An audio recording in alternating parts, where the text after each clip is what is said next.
Ești bine? Da, sunt bine.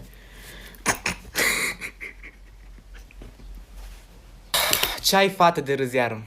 Ei, doamna, m-am gândit la ceva amuzant și, mă rog, m-a apucat râsul.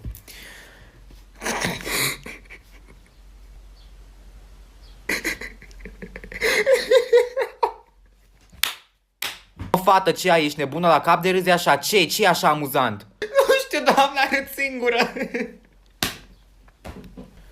Doamne ferește, deci eu așa ceva n-am mai văzut în toți anii mei de când predau la școala asta. Cum o să râd singură? Gata, termin. Ferească sfântul meu că nu sunteți normale la cap. Băi, ți-a picat curentul de la creier? Vrei să chem psiholog a școlii? Dar termin odată că ești enervantă deja.